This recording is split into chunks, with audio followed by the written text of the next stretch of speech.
ये भाई अपने घर पे रोज काला जादू करता, और विकास की सिचुएशन इसने ऐसी कर दी कि जब भी उसका बिजनेस कोई चले भाई बर्बाद। कैसे बर्बाद? जैसे उसने कोई गोदाम लिया है, लोग शादी सेलिब्रेट करते हुए निकल रहे हैं, पटाखे पुटाखे फोड़ रहे हैं, कहीं से एक मसाले की चिंगारी गिरी गोदाम में और पूरा गोदाम जल गया। इतना गंदा ब्लैक मैजिक। और रोज कहता कि देख कैसा तेरा बड़ा बेटा क्या हाल कर रखा है उसका, अभी रुक जा, भी तो रोड पे लेके आऊंगा उन्हें। कोई ट्रांसपोर्टेशन का बिजनेस स्टार्ट करा, गाड़ी जा रही है, ड्राइवर खाना खाने उतरा, वापिस गया, इंजन खराब, महंगा खर्चा, कोई ना कोई नई नई प्रॉब्लम, नई नई प्रॉब्लम। इन सारी चीजों का सॉल्यूशन निकल के नहीं दे रहा, तो इन्होंने क्या करा, तांत्रिक जो थे उनको बोला कि हमारे ऊपर तो ऐसी ऐसी चीजें डेली बेसिस पे हो रही है। तो उन्होंने बता दिया कि वो कर रहे हैं वहां से, और वो जिस तरीके से कर रहा है वो हमारे हाथ में है ही नहीं, क्योंकि वो क्या करते हैं, आपके काम को बांध दिया पूरी तरीके से, ट्रेजर भी बांध दिया, ये कर दिया वो कर दिया। तो वो तांत्रिक बोला मैं पता करता हूँ इसका सोल्यूशन होगा क्या। इसके बाद क्या हुआ, एक सॉल्यूशन निकला, वो भी गलती हुई कि जो करने वाला था छोटा देवर, एक दिन वो शराब के नशे में कोई क्रिया कर रहा था, और उसने अपनी माँ को बोली थी कि 2 दिन में अब तेरे बड़ा वाला लड़का जाएगा इस दुनिया से। बोला ऐसा वार करूंगा कि तेरे बड़े वाले लड़के को खत्म कर दूंगा मैं। इसने क्या करा, अपना कमरा बंद करा, और इसकी मम्मी बाहर बैठ के रो रही थी कि ना तो वो कुछ कर सकती है, ना बच्चे को बचा सकती है, उसका छोटे बच्चे भी हैं, पूरा परिवार बर्बाद हो जाएगा। भाई उसने दरवाजा बंद करा, अपनी क्रिया करनी स्टार्ट की, सुबह तक वो दरवाजा नहीं खुला, छोटा देवर जो कर रहा था। तो इसकी मम्मी ने बुलाया किसी को कि तोड़ो इसे, दरवाजा नहीं खुल रहा। तो इन्होंने दरवाजा खोला, उस बंदे ने फांसी लगा ली थी। फांसी लगा ली छोटे देवर ने, और जब बुलाया गया इसके विकास को कि भाई इसने तो ऐसे ऐसे कर लिया, तो उसके गले पे एक कट का निशान था, एक जैसे किसी ने ब्लेड से कट मार रखा हो, और फांसी का फंदा था। उसे उतारा तो सारे देख रहे यार ये कट का निशान कहाँ से आया, इसका मतलब क्या बनता है। तो फिर जब तांत्रिक से बात करी तो उसने बता दिया कि भाई इसने दारू वारू पी के कोई क्रिया करी होगी, गलत कर दी होगी, जो जिन्हें ले गई इसे अपने साथ। अब ये होने के बाद ये किस्सा यहाँ पे भी नहीं रुका। हुआ क्या, वो जो देवर की आत्मा थी ना, वो अब सासू माँ के अंदर आ गई। अबे उसने वहां से उसकी बॉडी छोड़ दी और सासू माँ के अंदर आ गई। और सासू माँ ने क्या करा, वो पहुंची उसके पास, जो बताने वाली है विकास की वाइफ के पास, और जाके बैठ गई। और उसकी वाइफ की तरफ देख के पता क्या बोली, किस किस को बचाएगी। सासू माँ छोटे देवर की आवाज में बात कर रही है, और तेरी किस किस को बचाएगी। और फिर एकदम से सासू माँ आ जाए कि तुमने दिवाली मना ली। फिर एकदम से अपरिचित हो रहा है ये तो थोड़ी थोड़ी देर में। फिर थोड़ी देर में एकदम से आवाज बदले कि हाँ विकास को बचा लेगी। फिर एकदम से बदल जाए कि तूने मेरे लिए चाय नहीं बनाई, मैं इतनी दूर से आई हूँ, बच्चे कहाँ पे है। फिर एकदम से चेंज हो जाए कि बच्चों को बचा लेगी। अरे तेरे, ये तो अलग ही सीन है। भाई इन्होंने उन तांत्रिक से बात की कि सासू माँ में ऐसी ऐसी चीजें दिख रही है, मतलब ऐसी पर्सनालिटी चेंज हो रही है, कुछ बताओ। तो उन्होंने बोला ऐसा है, मैं कुछ बबूत वगैरह भेज देता हूँ, उनके लगा दो और उन्हें सुला दो, क्योंकि हो रखी है पोजेस। अब मैं 2 दिन के लिए बाहर आ रखा हूँ, जब तक आऊंगा तब तक देखेंगे क्या होगा नहीं होगा। भाई क्या हुआ, उस रात इनकी इतनी गंदी वाली हो गई। 2008 में इनके पास इन्वर्टर नहीं था, लाइट चली गई रात के टाइम पे, बारिश शुरू हो गई, ठीक है, बिजली कड़क रही है। ऐसे में माहौल क्या होता है आप समझते हो। बच्चे अंदर सो रहे हैं, जो बताने वाली है उनको नींद नहीं आ रही, और ये सासू माँ एक कोने में बैठ के बड़बड़ाई जा रही है अपने आप, मुझे मार दिया, मुझे निकाल दिया, इनको मैं छोड़ूंगी नहीं। और वो बताने वाली जो बोल रही है भाई ना तो मैं अंदर जा सकती ना मैं बाहर जा सकती, हम कहाँ जाए कहाँ ना जाए कुछ भी समझ ना आए।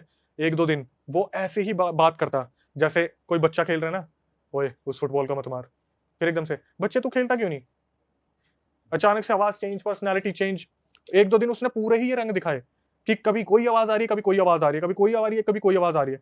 इसके बाद क्या हुआ, जो सासू माँ थी उसने बहुत नुकसान पहुंचाया घर को। मतलब जब भी ये लोग किसी भी काम से जाते हैं, कुछ भी करते हैं, घर में आते हैं, कभी रिमोट तोड़ रखा है, कभी टीवी का कुछ तोड़ रखा है, पुराने टाइम वो डब्बे वाले जो आते थे, कभी उसके स्क्रीन पर कुछ हो रखा है, मंदिर पलट रखा है। भाई ये लोग परेशान हो गए बुरी तरीके से। और इस दौरान विकास के साथ कुछ नहीं करा? विकास तो अपने काम पे जा रहा था, आर्थिक स्थिति इनकी बहुत ज्यादा खराब हो गई थी, बहुत ज्यादा। मतलब ऐसा हो रहा था अगर ये 2.5 लाख इन्होंने कहीं से लोन लिया ना, 3 दिन के अंदर वो पैसे मट्टी हो जाते थे कि पैसा कहाँ लगाएं क्या लगाएं। और वो इनको पता था कि वो सासू माँ को पकड़ रखा है, बट बोलते नहीं कि एक माँ होती है जिसने फिर भी उस अपने देवर को, मतलब वो जो देवर था उसे पूरा दबा के रखा हुआ अंदर कि मैं अपने बच्चों को नुकसान नहीं होने दूंगी, तो उसने इतना पकड़ रखा था कि मैं नहीं होने दूंगी। तो 2 दिन बाद जो तांत्रिक था उन्होंने बोला कि देख इससे मैं वैसे ही परेशान हूँ, इसके अंदर कितनी आत्माएं थी, ये खुद भी मर गया, सासू माँ को तुम एक काम करो अब मेरे पास लेके आओ, अब मैं नहीं आऊंगा। इसने बताया जो बताने वाली है कि मैं जा रही, और ये भाई साहब रोड पे जो भी चल रहा है, दोपहरी में लेके जा रही थी अपनी सासू माँ को, रोड पे जो भी चल रहा है उसी के चाटा धर दे। जैसे रोड पे लेके जा रहे हैं ना कि हाथ पकड़ के, ये जो भी दिखे उससे ही गाली बक दे, उसी को मार दे। क्या हुआ, धीरे धीरे लेके जा रही है, और अपनी जो बता रही थी उन्होंने बोला, अपनी सासू माँ को इन्होंने बोला कि रोड पे ऐसे तमाशा मत करो, कोई आपके ऊपर भी हाथ उठा सकता है, बुजुर्ग समझ के आपको कोई कुछ बोल नहीं रहा है तो उसका फायदा मत उठाओ।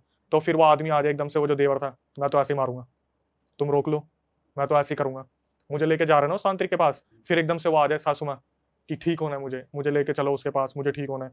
भाई ऑटो को रोका, ऑटो में बैठाया, ऑटो को तांत्रिक के पास लेके गए। तांत्रिक ने बोला भाई मैं जो विधि विधान करूंगा ना, कम से कम 1 से 2 दिन इनको पूरा बांध के रखूंगा। पूरा कंफर्मेशन ले लिया होता ना, साइन करवा लेते डॉक्यूमेंट की, कुछ भी हो सकता है इनको।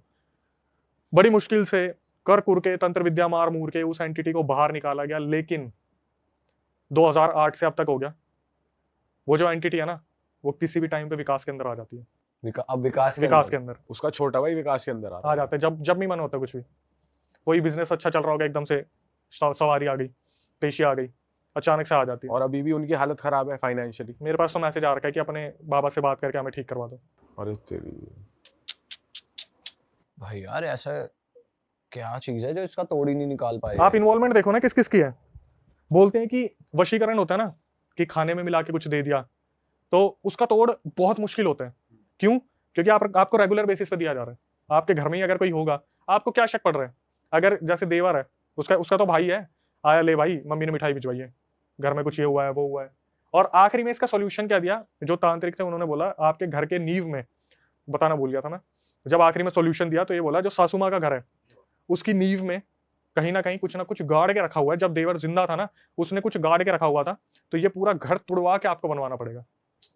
और उन्होंने पूरा लोन वोन लेके उस घर को पूरा तुड़वाया और पूरा बनवाया, तब जाके वो घर शांत हुआ था। लेकिन विकास में अब भी एक्टिव हो जाते हैं कभी कभी। वो फिर बाबा के पास जा रहा होगा, वो दिखा रहा होगा।